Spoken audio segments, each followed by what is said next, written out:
bienvenidas y bienvenidos a Mujeres con Historia, el espacio donde conocerás mujeres extraordinarias que muchas veces la historia las ha olvidado. Yo soy Linda González y ponte cómoda o cómodo porque comenzamos. Si hablamos de la conquista de España en América, seguramente saldrían a flote los nombres de Hernán Cortés, Pedro de Heredia, de las batallas de estos hombres contra los indígenas, de los dominicos, de los franciscanos y de todos los religiosos que vinieron a adoctrinar. Pero oigan, ¿y las mujeres españolas? Se sabe mucho de la Malinche, de Catalina de India y de las mujeres indígenas que comenzaron el mestizaje. Pero, y repito, ¿y las mujeres españolas? Y es que los españoles no llegaron solos. Por supuesto que no. Y por supuesto que hubo valientes mujeres españolas que se aventuraron a las recién descubiertas Indias.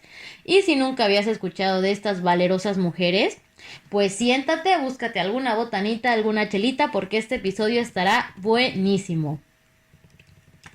Cuando los españoles se aventuraron a estas nuevas tierras y los primeros conquistadores llegaron a América a dominar a los indígenas, pensaríamos que llegaron solos a realizar ese trabajo, ya que en esa época se consideraba que una mujer en los ejércitos traía mala suerte o eran débiles. Pero aunque fueron pocas, sí había mujeres conquistadoras. Y si fueron pocas las que llegaron a existir, pues fueron muchísimo menos de las que se tienen reportes. Y antes de comenzar, aclaro que el fin de este episodio no es para enaltecer sus acciones contra los indígenas, simplemente para demostrar que las mujeres han estado en cada momento de la historia. Ahora sí, les voy a platicar de 3 conquistadoras que se tienen registradas en las crónicas de la época. La primera es Inés Suárez. Nació en Plasencia en 1537. De su vida en España no se sabe casi nada, solo que estaba casada y que su esposo se embarcó a las recién descubiertas Indias, e Inés, cansada de esperarlo y con el espíritu de aventurera, decide embarcarse a estas tierras desconocidas. Pero claro que primero tuvo que sacar una licencia real, demostrar con testigos de su devoción a la religión y estar en compañía de una sobrina, y tras un larguísimo viaje llegó a Perú para enterarse que su esposo había muerto. Y ahí se desempeñó como costurera junto a algunas indígenas que dirigía, y al poco tiempo conoció a Pedro de Valdivia, del cual rápidamente se enamoró. Ojo que Valdivia estaba casado en España. Aunque esto no importó, ya que para todos en las Indias, Inés y Valdivia estaban juntos. Y fue precisamente este amor el que hizo que Inés siguiera a Valdivia durante su conquista en Chile, convirtiéndose en un soldado. Y pese a lo que se podría pensar, los demás soldados la recibieron muy bien, incluso la describen como una persona muy caritativa, que los quería a todos como si fueran sus hijos, que los curaba, que los apoyaba, que era honrada y que además nunca se sintió la gran cosa. Incluso el cronista Mariño de Lovera se refiere a ella como una persona con mucha cristiandad y con mucho apoyo para edificar a nuestros soldados. Inés no solamente ayudaba al ejército en curaciones o encontrar agua, también era una fiel guardaespaldas de Valdivia, ya que en una ocasión Pedro Sancho de la Hoz intentaba asesinarlo y apoderarse de su gobierno durante una ausencia. Él intentó hacer un golpe junto a otros hombres y mientras ellos creían que habían triunfado, Inés reunía a todos los soldados más fieles y los mandaba a apresar. Lo que sin duda hizo que doña Inés quedara como una heroína ante su ejército fue en un asalto de Santiago el 11 de septiembre de 1541. Un enfrentamiento durísimo en el que los españoles estaban resistiendo sin ninguna acción de ayuda o refuerzo. Había muchísimos españoles heridos e Inés tuvo que curarlos. Ella hacía lo mejor que podía para que regresaran al combate. Los curaban tal cual como iban cayendo, incluso los iba curando al pie de su caballo, y no solamente los curaba, también los persuadía y los animaba para volver a la batalla y ayudar a los demás. Hasta los ayudaba cargando para que subieran al caballo o se ponía ella en el suelo como apoyo para que regresaran a sus caballos, hasta que se dio cuenta que eran muchísimos los que estaban heridos y que ya no podían seguir luchando, y que bueno, sin duda sería una victoria indígena. Así que decidió echarse una malla a sus hombros, estas que usaban de protección, se puso delante de sus soldados animándolos y al mismo tiempo daba instrucciones de matar a 7 caciques indígenas que tenían como rehenes y tirar sus cabezas para generar pánico en los enemigos. Claro que esto fue debatido muchísimo, ya que consideraban que los rehenes podrían servirles en un futuro en caso de perder la batalla. Y pues la verdad, entre muchas cosas se dijeron, al final se decidieron que sí los matarían. Y lo que pasó a continuación es muy debatido por los historiadores, ya que los cronistas que se encontraban ahí aseguran que sí pasó tal cual, y los historiadores modernos aseguran que es imposible que pasara. El punto es que el encargado de matarlos, temerosos, preguntó de qué manera había que matarlos, a lo que Inés respondió de esta manera, y sacó su espada y los mató ella misma de un solo golpe, y sus cabezas rodaron por debajo de las colinas, así bien de película. Pero bueno, se debate que esto es muy imposible que pasara. En fin, como haya sido, este recurso asustó a los indígenas, que rápidamente se retiraron, dejando libre el proceso de la dominación en Chile. Valdivia, en agradecimiento a Inés, le entregó un repartimiento de indígenas y se estableció en Santiago, lugar en el cual pasó muy bien su vida, incluso aprendió a leer.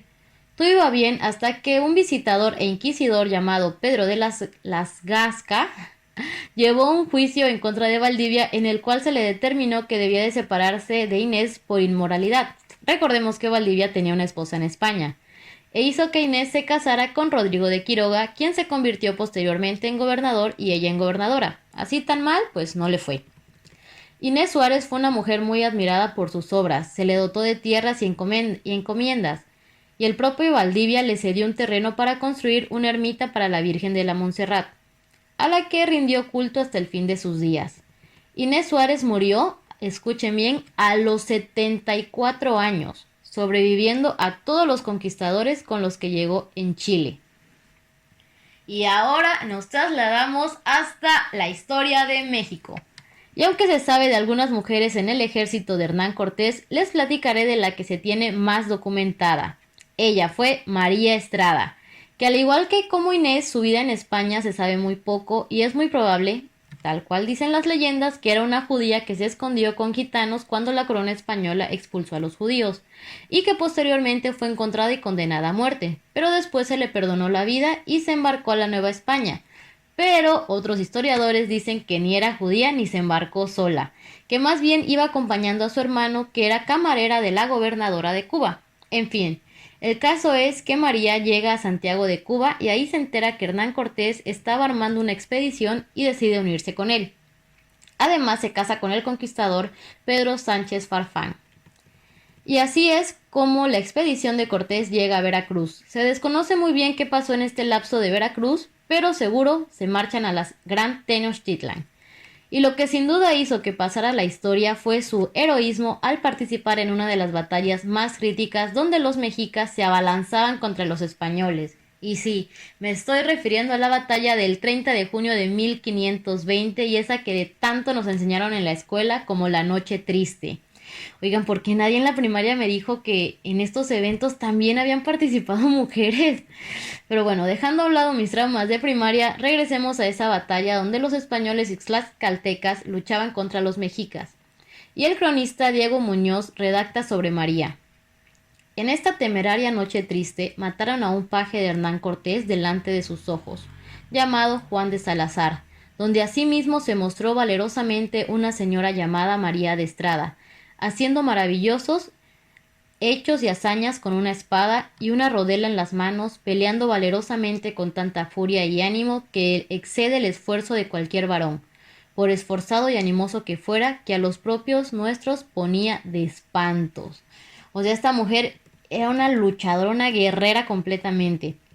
Pero como ya sabemos, Hernán Cortés y su ejército deben retirarse de Tenochtitlan, y tras esa retirada, Hernán Cortés quiso enviarla a Tlaxcala para ponerla a salvo, y ella le respondió: Tlaxcala ni existe. No, no es cierto. Lo que en realidad le dijo fue: no está bien, señor capitán, que mujeres españolas dejen a sus maridos yendo a la guerra. Donde ellos deben morir, moriremos nosotras. Y es razón que los indios entiendan que somos tan valientes que hasta las mujeres saben pelear. Y con la misma valentía que en las batallas anteriores, vuelve a pelear en la batalla de Otumba. El mismo cronista vuelve a escribir sobre ella: a caballo y con una lanza en las manos, digno, por cierto, de eterna fama e inmortal memoria. Y el cronista Juan de Torquemada no olvidó citar en sus obras fundamentales como Monarquía Indiana, poniendo de ella: tenía tanto coraje y ánimo en la batalla como si fuera uno de los más valientes del mundo. Por su gran trabajo en recompensa, Hernán Cortés le encomienda y le da unas tierras en Tetela, y al poco tiempo queda viuda y se vuelve a casar con Alonso Martín, con el que viviría hasta su muerte. Y aunque María Estrada es la más recordada y nombrada de los cronistas, se sabe que Cortés fue acompañado por muchísimas más mujeres conquistadoras. La tercera conquistadora es Catalina Erauso, y con estos nombres van a quedar impactados. Era una mujer muy misteriosa, aventurera y con inclinaciones de ligarse a mujeres vestidas de hombre. También conocida como la monja alférez, y ojo aquí porque algunos historiadores más modernos la llaman la soldado trans, y es probable que sea la conquistadora mejor documentada, ya que ella misma nos cuenta su historia en su biografía. Catalina nació en 1592 en la villa de San Sebastián, España, y su vida se vio marcada desde muy pequeña, ya que abandonada por sus padres y desde los 4 años se la pasó en un convento, en donde una de sus tías la visitaba de vez en cuando para asegurarse que creciera y llevara una vida muy tranquila. Pero por supuesto que una vida tranquila era lo último que le esperaba a Catalina. Y es que, Dios mío, qué desmadre se armaba Catalina. Teniendo 15 años y convertida en toda una novicia, tuvo una pelea con una monja que, tal cual como escribió en su diario, puso: era ella robusta y yo muchacha, me maltrató la mano y yo lo sentí. Y esa misma noche se dio cuenta de que esa no era la vida que quería llevar, así que el 18 de marzo de 1600, Catalina tomó sus cosas y, a escondida de las demás monjas que estaba rezando, se escapó. Ella misma escribiría que fue abriendo y emparejando las puertas. En la última dejaría su escapulario y saldría a la calle que nunca había visto y que ni sabía para dónde ir. La verdad es que la valentía es lo que le sobraba a esta muchacha de 15 años que salía a un mundo del cual no conocía nada. Desde su nueva libertad se encaminó a la ciudad de Victoria y, vestida de hombre, se hizo pasar por un mozo al servicio de Francisco de Serralta, pero solo pudo aguantar 3 meses y con el dinero que había ahorrado se movería a Valladolid, en la cual trabajaría como paje de Juan Idiáquez. Pero tampoco le gustó el trabajo, ya que sentía que había muchos lugares para conocer y se lanzó a Bilbao y en San Sebastián, hasta que finalmente se decide por conocer las Indias, esas tierras recién descubiertas que causaban tanto enigma. Ahí seguramente iba a encontrar la aventura que su vida necesitaba. Así que Catalina se embarcó rumbo a Sanlúcar y se alistó a la flota de don Luis Fajardo y bajo las órdenes del capitán Esteban Esquiño. Su primer contacto con estos bellos paisajes, como ella describiría, lo tuvo en Punta Araya, Venezuela. De ahí pasó a Cartagenas de Indias, Colombia, para después llegar a Nombre de Dios, Panamá, donde ella decidió que acabaría su viaje y, tomándole 500 pesos prestados al capitán, como ella lo diría, a las 10 de la noche el capitán estaba dormido, me salí del galeón y le dije a los guardias que el capitán me enviaba a un negocio y, como me conocían, me dejaron pasar, salté a tierra y nunca más me volvieron a ver. Ya en tierra firme de Panamá comenzó a trabajar en cargar cajas, pero esto tampoco logró satisfacer sus ganas de aventura, así que cambió de trabajo y empezó a ser mercader en Perú. Y como si el destino le escuchara sus súplicas de aventura, el barco donde viajaba naufragó y solamente se salvó porque sabía nadar. Este hecho, en lugar de darle miedo a lo desconocido, pareciera que le dio más pila y siguió su viaje hasta Hazaña, Perú. Y no solamente comenzó a trabajar ahí, sino también empezó su vida como espadachín con resultados muy brillantes. Esta faceta de espadachín no era porque ella se sintiera llamada por la vocación, no. Simplemente surgió porque un día fue a ver una obra de teatro y el hombre que estaba sentado delante de ella no la dejaba ver. Ella le pidió que si se podía mover un poco, pero en lugar de moverse, el hombre le dijo: o te vas o te corto la cara.